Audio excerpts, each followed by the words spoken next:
On behalf of the graduates, the board of directors, the faculty, the staff, and the administration, welcome to Washington School's 51st commencement. Thank you for joining us as we celebrate this phenomenal class. Please remain standing if you're able as the Student Council President-elect, Ms. Leela Signa, leads our invocation.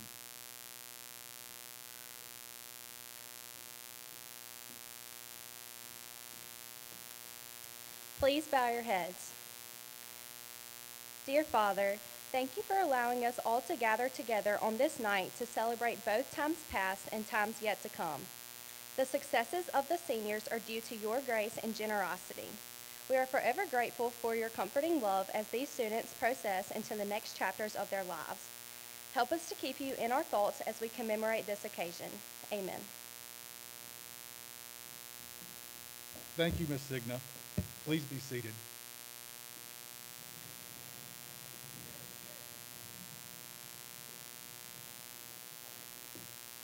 I now invite the salutatorian of the class of 2022, Ms. Anuja Takari, to deliver her address.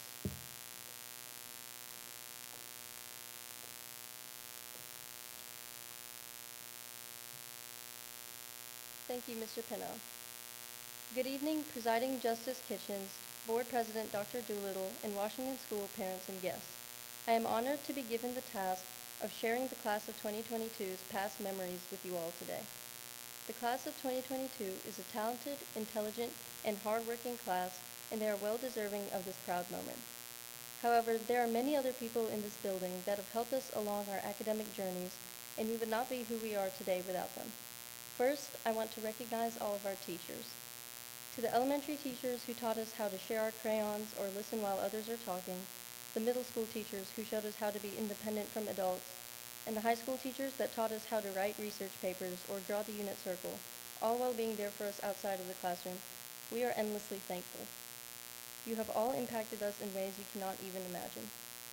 I also want to recognize all the parents here tonight. You have done so much for us over the years, and you have helped make our senior year as memorable as possible. Even though you no longer pack our lunchboxes or drive us to practices, we will never overlook your unwavering support. My parents have always been my biggest supporters. I am inspired by their work ethic every day, and they have instilled the importance of education in me. I guess they instilled that importance in Aditi a little bit better. As the class of 2022 moves towards the future, we will continue trying to make our parents proud. Finally, I want to thank Washington School for giving me memories that my fellow classmates and I will carry with us long after we graduate. I still remember the first day of first grade and the seating chart that sat me beside people that I am still friends with 12 years later. There were several ups and downs in elementary school, from the excitement of buying invisible ink pens at the book fair to the walk of shame at recess when you forgot to bring your signed papers. We were excited to reach the pinnacle of maturity in fourth grade, which was getting lockers and switching classes, but not so thrilled about having only one recess instead of two. Just as we were grasping the hang of things in fifth grade, we were plunged into middle school. We had to learn how to manage our time and stay organized. However, we also experienced our first taste of freedom. No more assigned seats in the classrooms or single file lines in the hallways. We were allowed to dress up for pep rallies and sit wherever we wanted at lunch. We even managed to play capture the flag every day during PE and still didn't get bored of it, even after somebody broke their collarbone. Before we knew it, we were high schoolers. Even though high school brings notable memories and milestones like homecoming dances or getting your driver's license, I will also remember the smaller moments, like the Bunsen burner fire in the chemistry lab, or the sigh of relief I felt when a classmate tells me, I haven't started on that either. As Dr. Seuss once said, sometimes you will never know the value of a moment until it becomes a memory. Though my classmates and I have been anxiously counting down the days until we graduate and go off to college, I know that we will truly miss the enjoyable experiences and lifelong friends we have made during our time at Washington School. People often say that it is important not to dwell too much on the past, but I believe that valuing and reflecting on it will allow us to make great strides in our future. Thank you, Washington, for the best 12 years I could ask for. Our time here may have been temporary, but the memories are permanent. Thank you.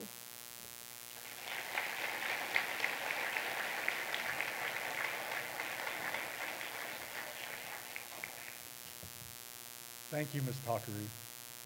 I now invite the valedictorian of the class of 2022, Ms. Aditi Takari, to deliver her address.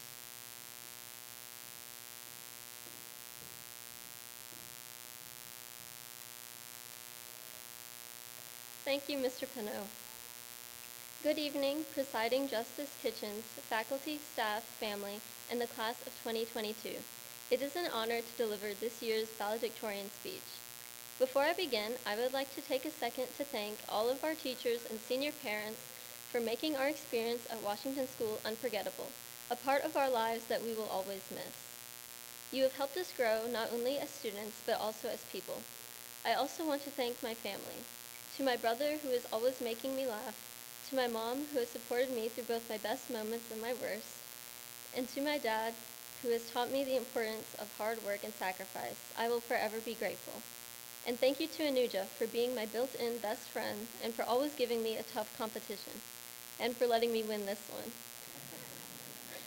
Finally, I want to thank the class of 2022 for all the friends and memories I have made.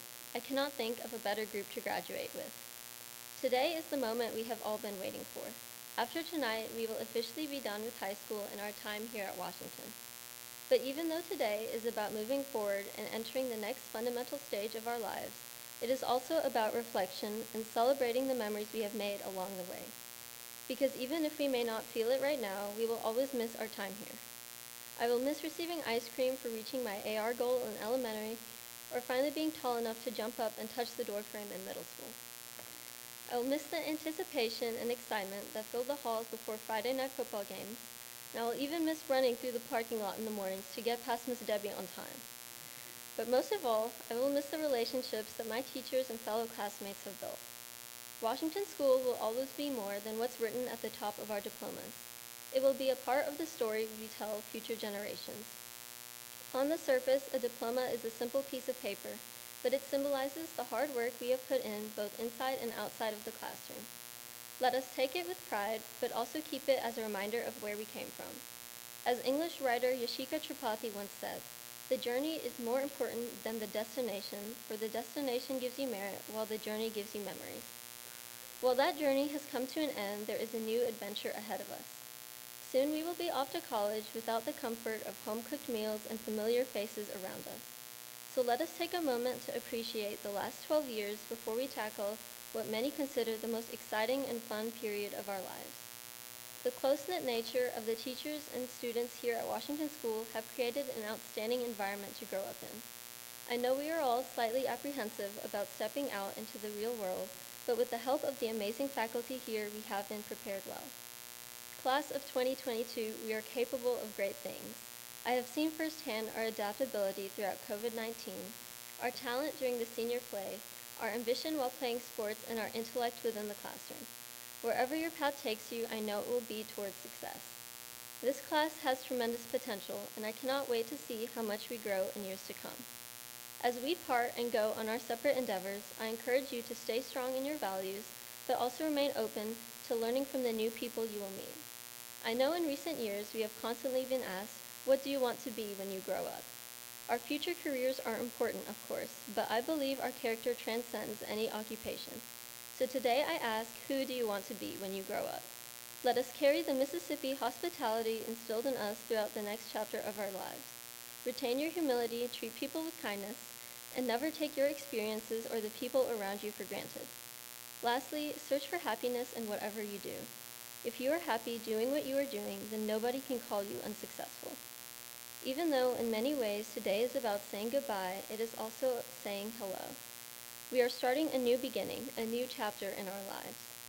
Let us eagerly welcome the new places we will live and people we will meet with open arms, while still remembering those that helped us get there. Congratulations, class of 2022. After hours of hard work, we finally made it. Thank you for all the friendships and memories. It has been an honor to spend the last 12 years of my life growing up with you.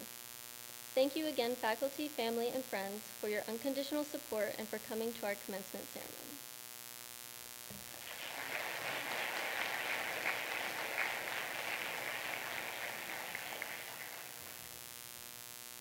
Thank you, Ms. Takari. It is now my privilege to introduce tonight's commencement speaker. Presiding Justice James W. Kitchens of the Mississippi Supreme Court is a lifelong resident of Crystal Springs in Copiah County, Mississippi. He was born on April 29, 1943, and he graduated from Crystal Springs High School in 1961. He then earned a Bachelor of Science degree from the University of Southern Mississippi in 1964 and his Juris Doctorate from the University of Mississippi School of Law in 1967. Justice Kitchens is licensed to practice law in Mississippi and in the District of Columbia, and he's been admitted to practice before the United States District Courts for the Northern and Southern Districts of Mississippi, as well as the United States Fifth Circuit Court of Appeals and the United States Supreme Court. He was elected district attorney for the Mississippi counties of Copiah, Lincoln, Pike, and Walthall in 1971, 1975, and 1979. He served for 9 years before returning to the private practice of law. He did not seek public office again until 2008, when he was elected to an 8-year term on the Mississippi Supreme Court in Central District, Place 3, commencing in January of 2009. In 2016, he was elected to a second 8-year term. Justice Kitchens has been married to Mary Took Kitchens, a retired public school teacher since 1968. They are the parents of 5 adult children: Susanna Kitchens Finch, Matthew W. Kitchens, Daniel W. Kitchens, Rebecca Kitchens Thornton, and John W. Kitchens. Justice and Mrs. Kitchens have 13 grandchildren who some of y'all have played against at Copiah Academy, I'm certain. Please join me in welcoming Justice Jim Kitchens to deliver the commencement address.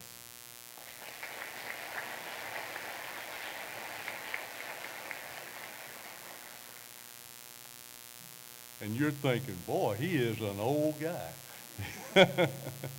Well, I am so thrilled to be here this evening, and I'm so impressed with your school, unless, of course, you're playing Copiah Academy in something where I have 12 grandchildren right now, and the only reason I don't have 13 is because the oldest one graduated last year, and he's in college now. But I am very pleased to be at your lovely school. You have us beat on the auditorium. I'm telling you, you may have seen me taking pictures of this. I'm going to take them home and talk to our school board. So I love coming to Greenville. I've been coming here off and on all my life, but one reason I am always pleased now to come here is because my best friend is here, and that is Justice Leslie D. King. The Honorable Leslie King has a granddaughter here in your school, which may be the way I got here tonight. I'm not sure about that yet, but Justice King and I have the privilege of serving on your state Supreme Court. There are 9 of us on that court, and he and I have known each other much longer than we've been on the court. I got to know him in 1980 when he came to Jackson as a member of the Mississippi House of Representatives. Justice King, I just want to take a moment, and because I want to be sure you know what you have here in Greenville with Leslie King.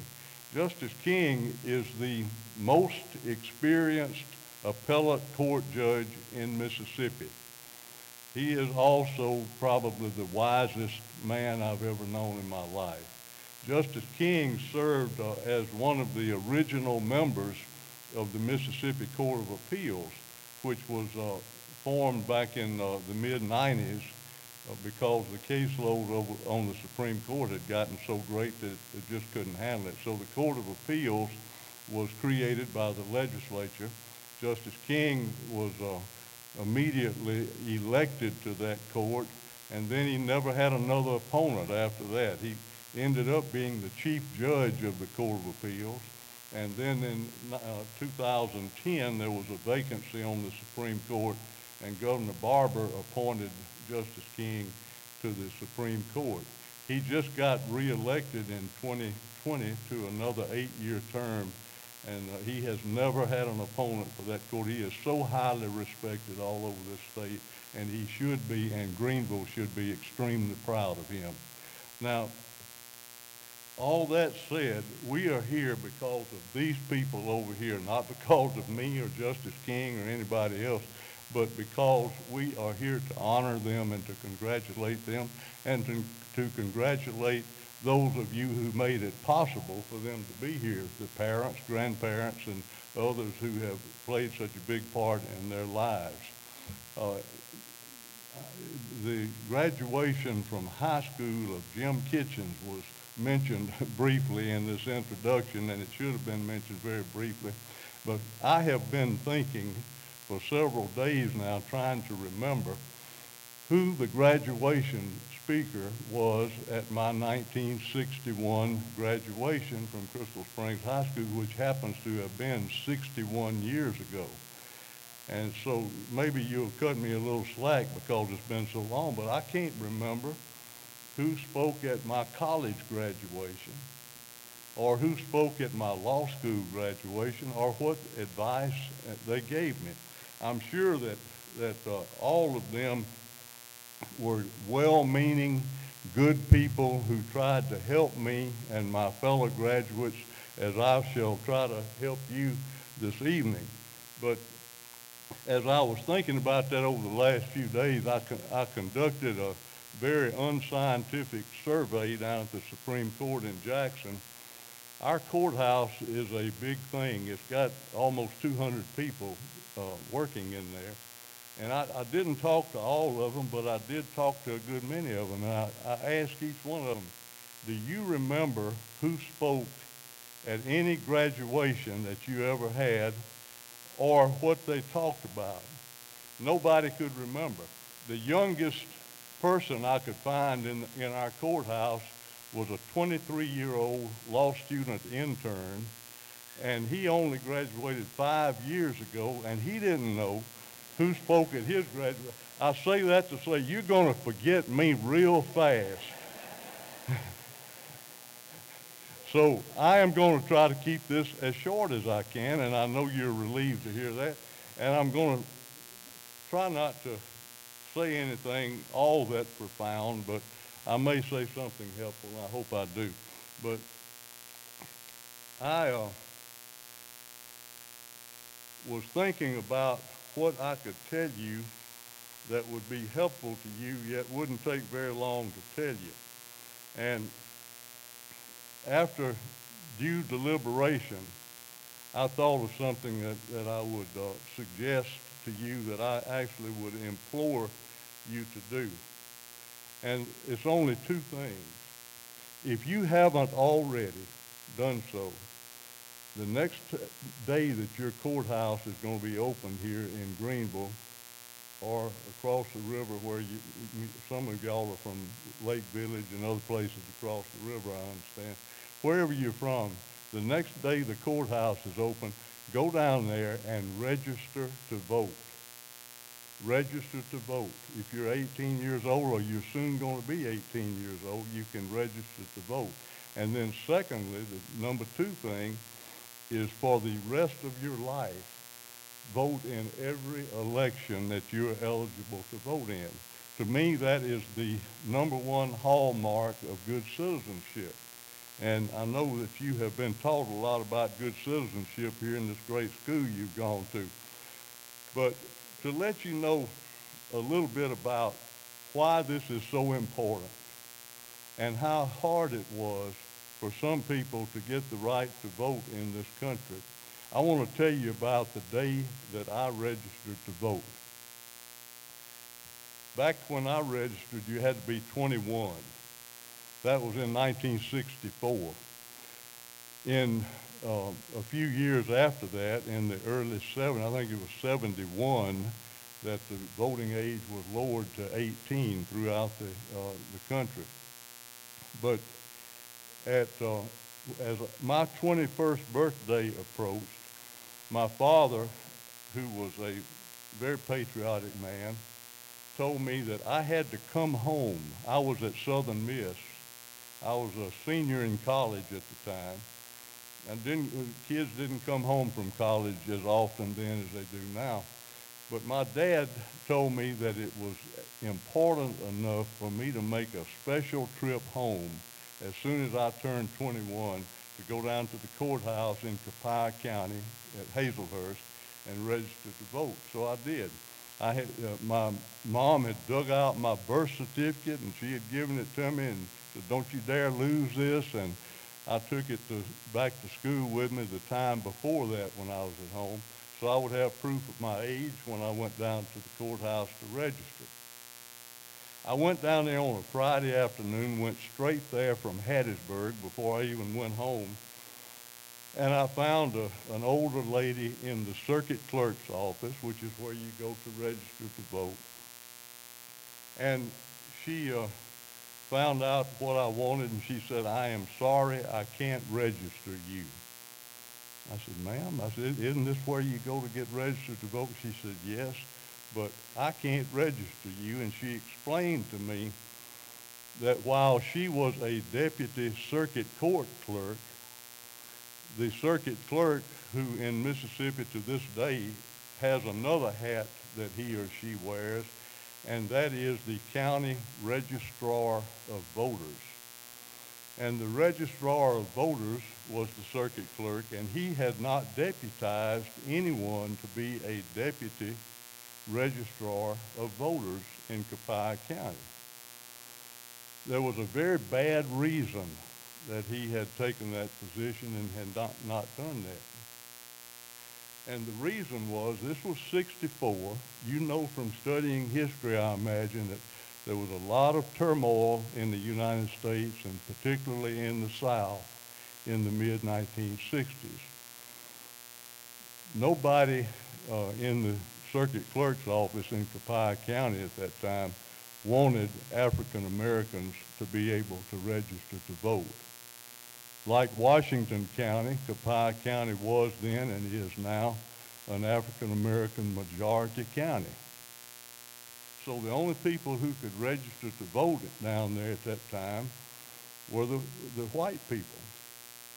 So the federal courts had frowned on this process, to put it mildly, and the Fifth Circuit Court of Appeals, in a case that involved a lot of counties, had ordered a lot of circuit clerks, all of them that were involved in that case, including our Copiah County clerk, to register everybody who came in and was qualified by age and not having been convicted of certain felonies and all that sort of thing.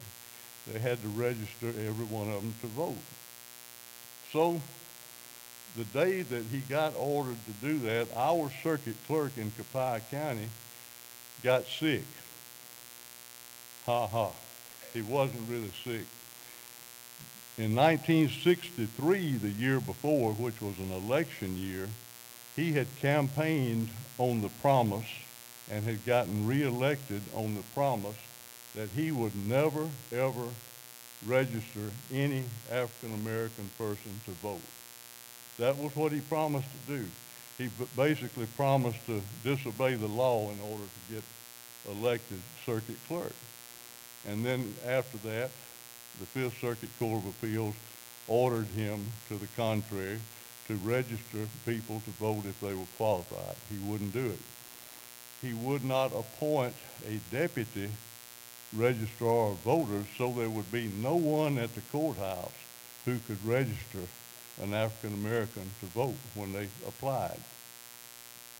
So I was in a dilemma. I was 21 years old. I knew better than to argue with this lady in the courthouse, and I said, "Well, what do I do? Can I get registered?" She said, "Oh yeah, you can get registered, but Mr. So-and-so, the circuit clerk, will have to come down here and do it." I said, "Well, can you call him and get him to come down?" She said, "Oh, no, he won't come this time of day, because somebody he doesn't want to register may come in while he's here." So I'm just wondering, what in the world can I do? And I'm getting very disgusted and frustrated with this whole thing. So she finally told me, "Your daddy is going to have to call the clerk." She wrote his number down, his home number down, and gave it to me. I took it home and gave it to my dad, who was furious that this kind of thing was going on in our county. He didn't like that. And he called the circuit clerk and said, "Why can't my boy get registered to vote at your office?"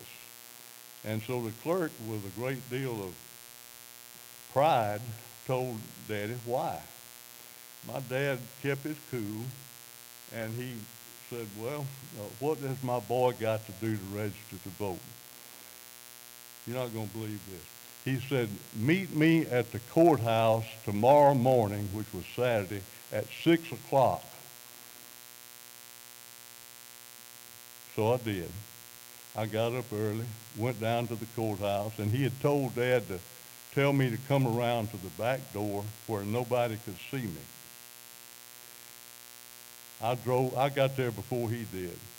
I saw him drive up. He looked over there at me. He looked around to be sure nobody was watching, and he beckoned for me to come to the back door.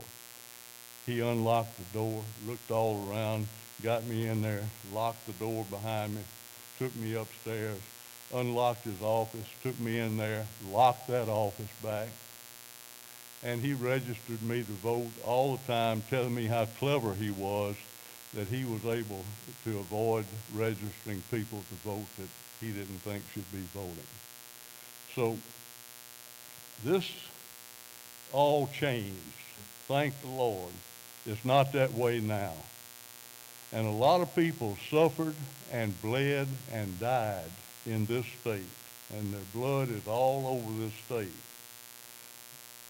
so that everybody would have his right to vote protected, and he would be able, and she would be able to go down to the courthouse and walk in there in broad daylight during regular business hours and register to vote. So you see, it's no small thing to be able to register to vote. I challenge you to remember that all your lives.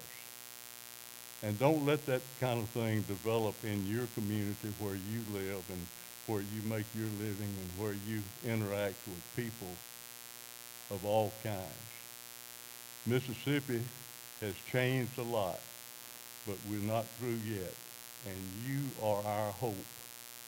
You are what's going to make tomorrow better than yesterday was. God bless you, Godspeed, and congratulations.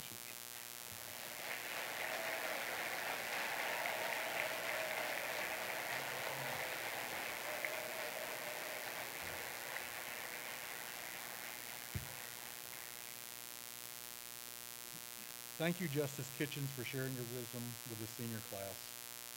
I now invite the President of the Washington School Board of Directors, Dr. Jeffrey Doolittle, to present the diplomas to the graduating class. Will the front row of seniors please rise to get your diplomas?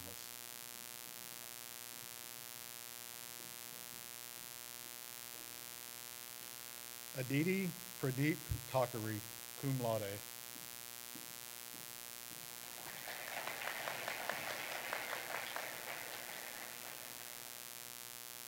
Anuja Pradeep Thakari, cum laude.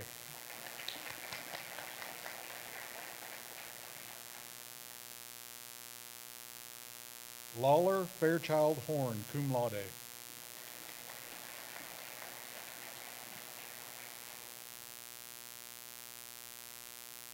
Meredith Piper Henderson, cum laude.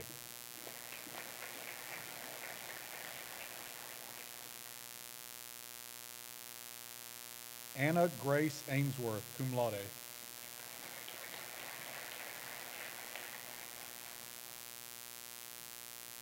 Nicole Camblin Alford, cum laude.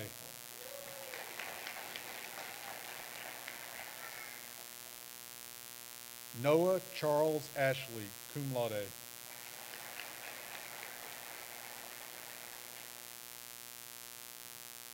Kaylin Nicole Brewer, cum laude.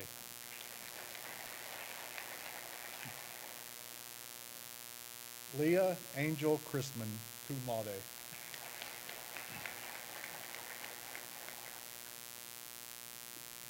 Michael Brett Schutz.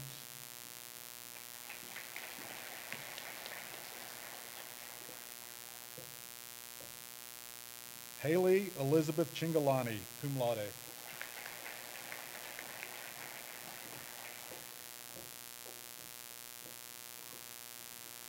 Sebastian Scott Coleman, cum laude.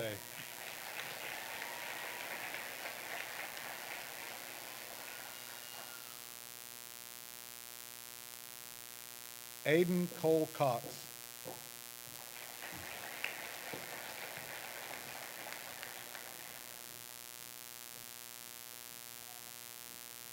Wilkerson Banks Dinkins, cum laude.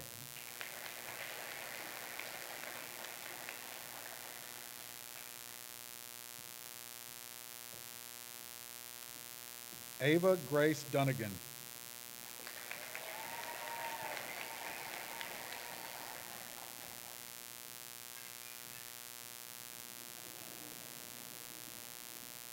Jack Lewis Freeland.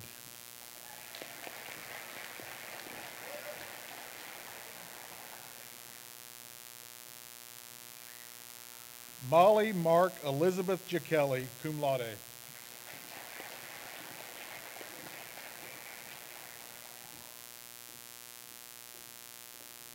James Hunter Hearn.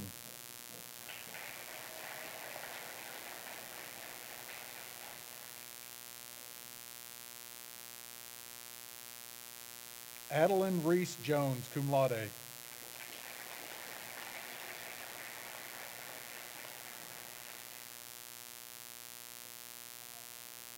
Rahul Kumar, cum laude.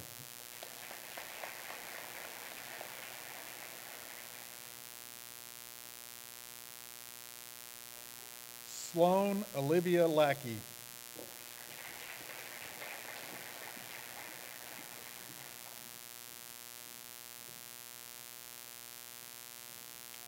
Griffin Allen Lyon, cum laude.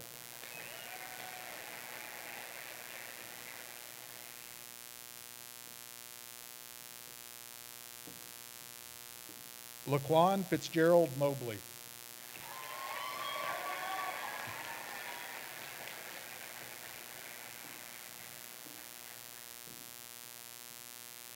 Avery Dean Morris, cum laude.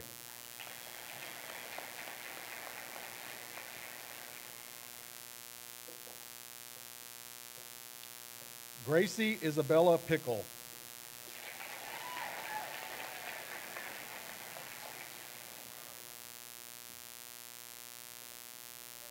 Magdalene Ann Elizabeth Pruitt, cum laude.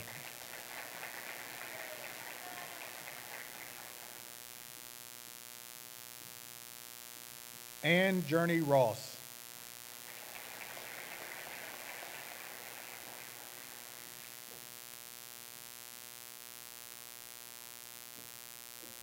Anna Marie Rusk, cum laude.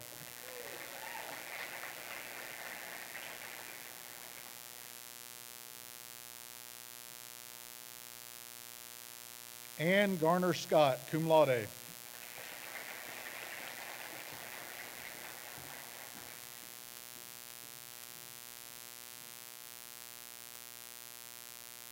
Tylen Taquan Sheridan.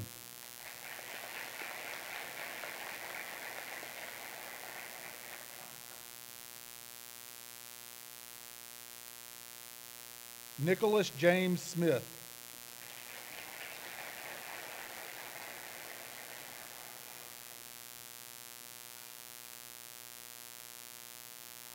Thomas Augustus Smith.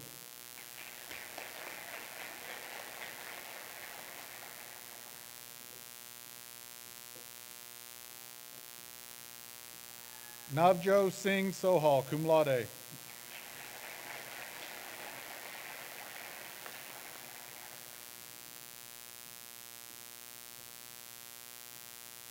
Michael Briggs Staples.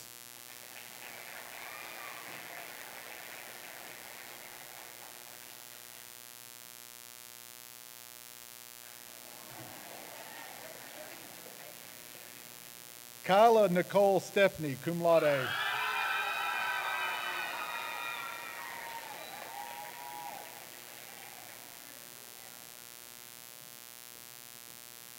John Alfred Suddeth V, cum laude.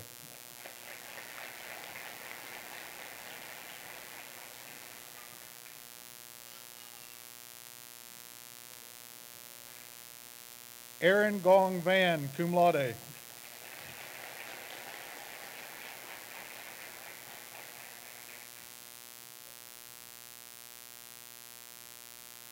Carson Stennis Walker.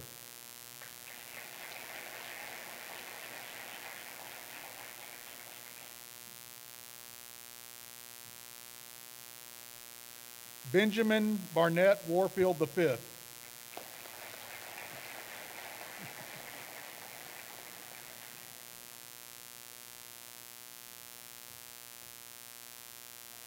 Lily Lenore Warrington, cum laude.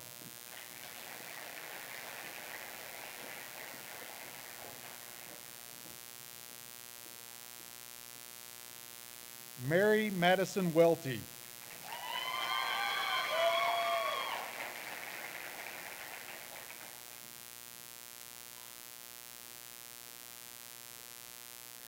Nathan Hale Williams, Jr.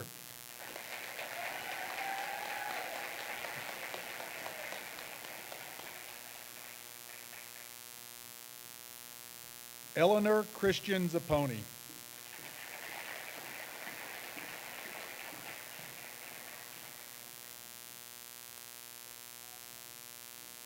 Thank you, Dr. Doolittle.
A lot of pressure on that walk. Please stand if you're able as the president-elect of the class of 2023, Miss Ellie Hitt, delivers our benediction.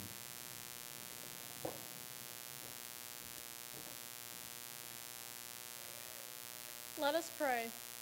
Dear Lord, strengthen the bonds between the families and friends in this room as the seniors make their way out of Washington School into a new phase of their lives. Let the words of our speakers stay in the hearts of all here and guide us as we continue to learn and grow. Bless the families, friends, and teachers who have helped us reach this milestone in our lives, and may your blessings continue on all here tonight. Let us go in peace. Amen.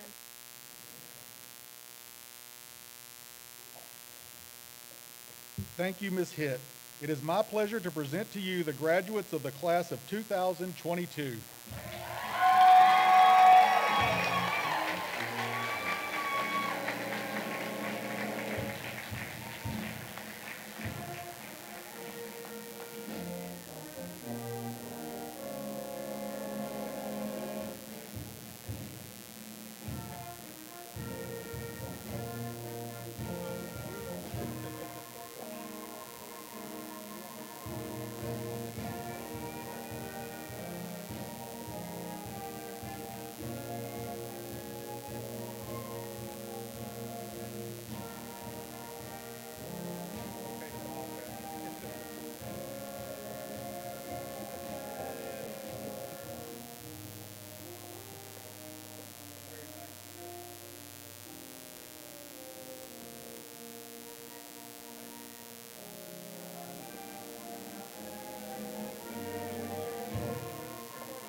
Thank you for being here to support the graduating class of 2022. This concludes our commencement program.